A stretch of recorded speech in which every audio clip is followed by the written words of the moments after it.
Hello everyone and welcome to Unheroic Comics. I'm your host Matthew and this is episode 1. So here's the deal, each week I choose 5 titles from my pull list and give you a quick fire 1 minute review, followed by an overall score for the series. This score will change each week or each month depending on when the issue comes out, based upon the impact that this particular issue has on the series.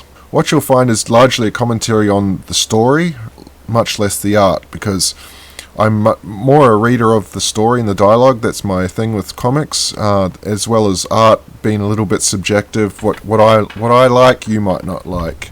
The other thing to keep an eye on here is that I largely don't get comic books that feature superheroes, hence the title Unheroic Comics. I like to read horror type stories and basically in-depth character studies. So you will find the occasional comic book that features someone like the Penguin, which I've got this week, but that's because I like to read origin stories that build on character. But I won't pick up something like Batman. So if you see anything on my pull list that you want included in the 5, please drop a comment below and I'll include it in my review that comes out every Sunday or Monday. And keep an eye on Wednesdays and Thursdays for when I drop my pull list videos. So the first one I'm looking at this week is Slow Burn by Ollie Masters. This one starts with a lot of broken scenes that creates a sense of what's going on. Like we have to piece the story together. So a guy called Luke's been shot. They arrive in a town that's been abandoned with only one house with lights on. So immediately this is kind of, is this a ghost story? I'm not really sure. But it's clear that there's 3 people running from some sort of confrontation with firearms that involve drugs. What we discover is it's the underground fire that's causing this town to be abandoned. It reminds me a lot of a similar case, real-life case in Pennsylvania. This town really exists, so perhaps we're going away from ghosts and coming back to reality. It gets a bit cheesy from there because these people we discover are forced to commit a crime because Luke's grandpa, who's one of the people travelling with them's been held against his will. This to me came across as really cheesy and cliche, and it was at this stage I was starting to think, what are we getting into here?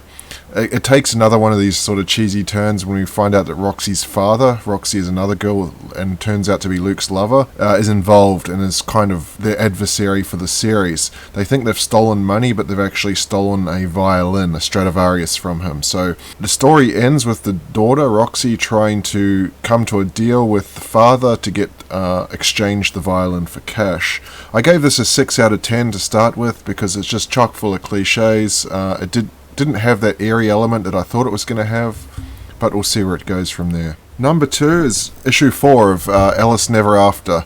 This is a series where I felt you really need to have read the previous series in order to fully appreciate what's going on. You can still pick it up and you can still read it and it's a good story, but I think there's little bits here and there, particularly with her relationship with her father and her sister, that will just not make sense if you don't know the previous story. The writer Dan Panosian, he's got a good understanding of the source material, and this really comes out in the story that he's weaved, and he does a fantastic job of tying this series to the real world using Wonderland. I think it's a really clever approach and a really good use of metaphor. This issue particularly expands on this problem that Alice she's in a mental institution, she's having fantasies, she also happens to be pregnant, we don't know who the father is yet, and there's an ongoing battle for the custody of the unborn child. I'm not a huge fan of the art, but the colours and the cartoon nature really suit the story, so it gives it a fantastical sort of element. I gave this particular one a 6.5 out of 10. This is a really good series. I scored it a little bit lower because it's starting to drag a bit. It's got about 2 issues to go, so we'll see if it can pick itself up towards the end. The next one is from James Tynion's writing of Dracula. Anything Tynion is must buy for me. I'm not a Dracula fan. For some reason, I love zombies. I generally love horror, but I've just never been able to get into vampires. But I thought I'll give it a try because it's Tynion. The art that accompanies this work's very consistent. Martin Simmons has been working with James Tynion since the start of Department of Truth, and it's glaringly obvious when you look at any page, and it's a very particular style of art. You'll find it in Nice House on the Lake by the Lake as well. This particular one's a period piece at this stage set in London. It's Tynion just has a fantastic ability to nail the dialogue. It just fits with the environment perfectly. I felt he creates a particular atmosphere through his dialogue that's really complemented with the art. The one example I found in this was there's a discussion early between Mina and Lucy. Mina, one of the key characters, or going to be one of the key characters in the story. That's a real funny tension between the propperness of the Elizabethan period where it's set. I think it's all Victorian, I'm not an English expert, but with a hint of the devious, so I really like that. One thing with this James Tynion, he likes to lean heavily on the art to tell portions of the story.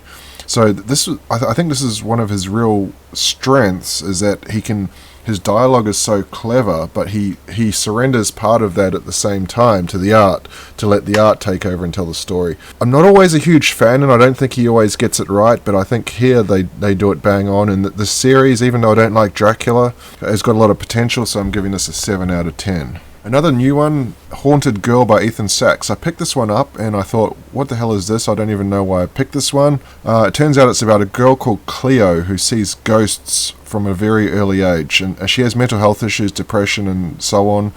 And she's actually starts the story in a mental institution. And this kind of important because she sees ghosts, and so some people think this is just hallucinations. She's also Eurasian, so the father's American and the mother is Japanese, but currently in the story the mother is completely absent and we don't really know what's going on there. But there is a connection back to Japan, so there's, as you'd expect from an issue 1, a lot of questions being raised. Found the writing to be really poor at the start, introducing situations, extremely formulaic. It reminds me of an old school comic idea of making thought bubbles that basically rather say what the scene should be like and set the scene rather than using art and dialogue to do that. I find it kind of lazy and it's a bit annoying. Going forward, the story starts with her finding a special glowing orb ball as a very small child in Japan, and she finds it again at the end of the book when a ghost appears and talks to her. She's the only one that can see these ghosts, and it becomes clear at the end that these ghosts are not really evil, but they potentially friendly and allied with her. So this is a lot of questions, and I gave this a 7.5 out of 10 because I think it's got a lot of potential going forward. The final one I'm covering is Hexagon Bridge, issue 2 by Richard Blake. This is a dreamlike sci-fi. Issue 1 sucked the reader in with something very strange and very, very original. As I mentioned with Haunted Girl, like issue 1s tend to just raise a ton of questions and get you wanting to come back for more and to buy the next issue, which this one did very well. So the premise is a bunch of missing explorers on another side of a portal from Earth. These portals have been discovered and they go to some other sort of dimension that's not really clear what is on the other side. But humans are developing AI to send through the portal to do the exploration for them. The key character is a girl called Adley. And Adley lost her parents through this portal, and they're trying to recover her parents.